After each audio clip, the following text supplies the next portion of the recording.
Police evidence সংগ্রহ করে। এই এভিডেন্সগুলোর মধ্যে একটা এভিডেন্স হলো স্বীকারোক্তিমূলক জবানবন্দি, এটা একটা এভিডেন্স। এছাড়াও আরও নানান ধরনের এভিডেন্স আছে। তো এখান থেকে শুরু হয় যে মামলা করে সেও বিপদে আছে, যার বিরুদ্ধে মামলা করে সেও বিপদে আছে। একটা আসামিকে দেখবেন নিয়া প্রথম দিন নিম্ন আদালতে কেউ যদি যান, গিয়ে দেখবেন গারদে রাখে। গারদ, এটাকে বলে গারদ। কোর্টের প্রাঙ্গণে একটা গারদ আছে। নারীদেরকে এক জায়গায় রাখে, পুরুষদেরকে আরেক জায়গায় রাখে। কেউ যদি এখানে যান, কিছুক্ষণ দাঁড়ায় থাকেন, তাহলে আপনার পক্ষে স্বাভাবিকভাবে দাঁড়িয়ে থাকা সম্ভব। প্রতি সপ্তাহে সর্বোচ্চবার বিকাশ পেমেন্টে 50 জন হবেন পেমেন্ট চ্যাম্পিয়ন। জিতে নিন টিভি সহ আকর্ষণীয় সব প্রাইজ। আমি মাঝে মাঝে ডিস্ট্রিক্ট কোর্টে গেলে গারদের কাছে গিয়ে কিছুক্ষণ দাঁড়ায় এই চিত্রটা দেখি। একজন আসামিকে ধরা হয়েছে, এক মহিলা দেখলাম, মহিলা তার কোলে একটা শিশু, তাকে গারদে রাখা হয়েছে।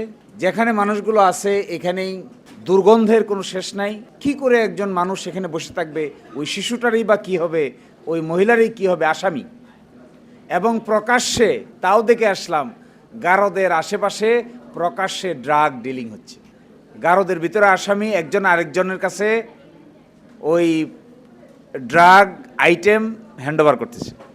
আবার মামলা করবেন, আপনি যদি সেই রকম আসামির পাল্লায় পড়েন, তাহলে মামলা করেও আপনার বিপদ হবে। এক মামলা এখন হাইকোর্টে করতেছি, এটার নাম ভুতুরে মামলা। লোক একজন আসামি, একটা বেল করাই তো আরেকটা মামলা হয়, আরেকটা বেল করি তো আরেকটা মামলা হয়, আরেকটা বেল করিতে আরেকটা মামলা হয়। 61টা মামলায় বেল করেছি, 61।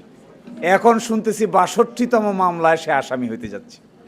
আচ্ছা বলেন তো দেখি, লোকরে জিজ্ঞাসা করলাম কি হয়েছে, এটা কে করে মামলা?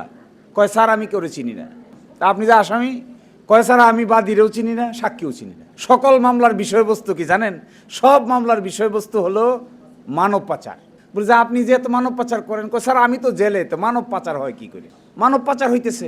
প্রথম মানব পাচার হয়েছে নারায়ণগঞ্জ, পরে মানব পাচার হয়েছে ব্রাহ্মণবাড়িয়া, পরে মানব পাচার সাতক্ষীরা, পরে সর্বশেষ শুনছি মানব পাচার হয়েছে কক্সবাজার। আপনি কি করেন? কয় স্যার আমি লবণের ব্যবসা করি। তাইলে এই হালত যে, কয়টা আল্লাহ জবাব দিতে পারে।